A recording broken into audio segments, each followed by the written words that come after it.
Selamat datang di channel Kontraktor versus Owner. Pada kesempatan kali ini saya akan memberikan beberapa tips bagaimana cara menghadapi owner atau lebih spesifiknya adalah developer.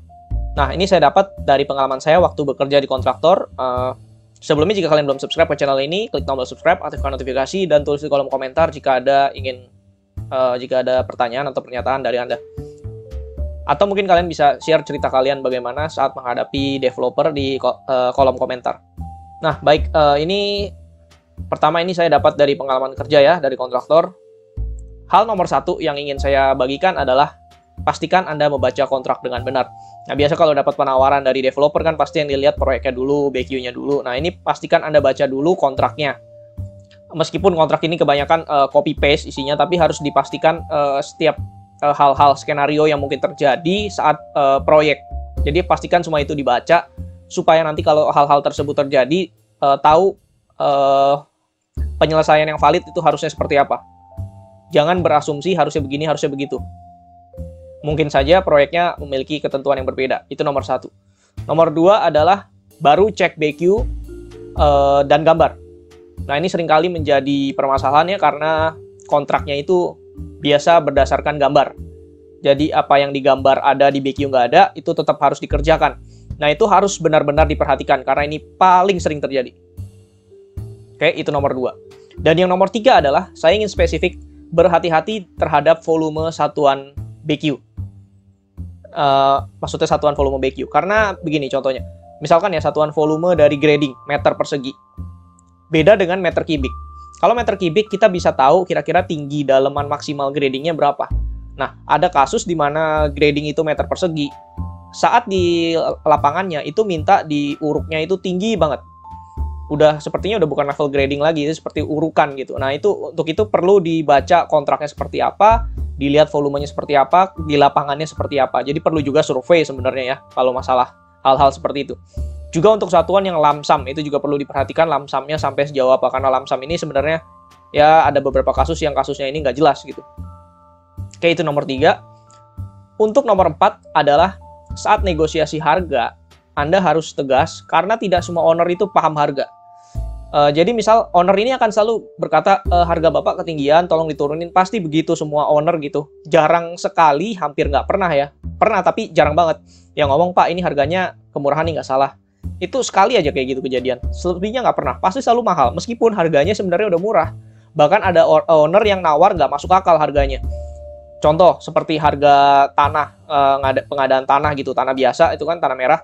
Itu kalau dulu di tempat saya dulu, itu biasa pasang harga 200-an, hampir 300 lah per kubik, termasuk sama jasa, sama di-up segala macem. Itu ada owner nanya minta tanah subur. Tanah subur kan pasti lebih mahal ya, karena bukan tanah doang, ada kandungan pupuk segala macem gitu. Dengan volume yang besar itu, masa harganya ditawar 100.000 kan ya yang bener aja gitu. Nah, jadi ini kalian perlu tahu bahwa nggak semua owner itu paham harga. Ada yang main asal nurunin aja, karena memang tujuan atau goals mereka itu ya supaya nyari kontraktor paling murah, supaya proyeknya ini murah. Memang benar sih untuk sisi mereka, tapi sebagai kita, sebagai penyedia jasa atau kontraktor, itu harus diperhatikan hal-hal seperti itu. Nah, kemudian tim project sama tim pengawas itu beda ya. Jadi jangan kira nanti kita udah ngomong sama tim project atau tender itu begini, tapi nanti pas di pengawasan atau di lapangan dimintanya beda. Nah, itu seringkali terjadi ya, karena memang karena beda gitu. Itu perlu hati-hati ya, tim project sama tim pengawasnya itu beda. Maka tadi saat negosiasi harga kita juga harus tegas ya, karena untuk mengantisipasi hal-hal tersebut, kalau minta yang aneh-aneh ya masih bisa di cover lah. Kemudian nomor 5 adalah tadi sebenarnya sudah saya bilang, waspada terhadap trik-triknya dari owner.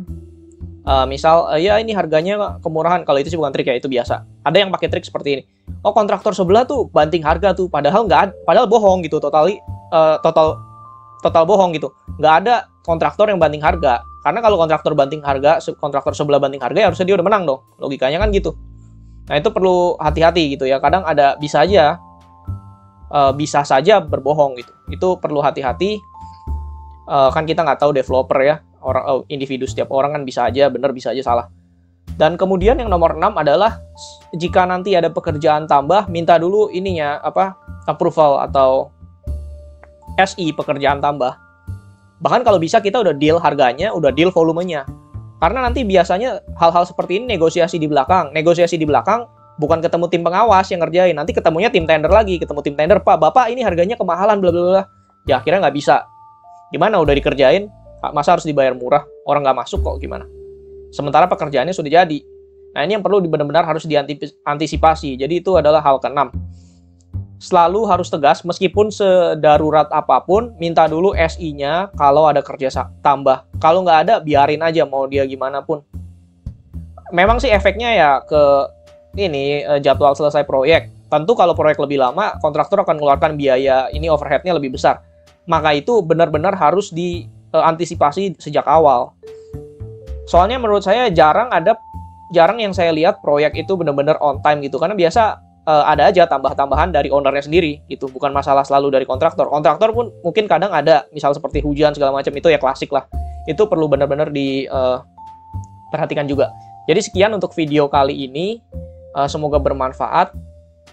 Seperti biasa kalau ada apa-apa tulis aja di kolom komentar, nanti kita bahas di sana. Terima kasih karena sudah menonton.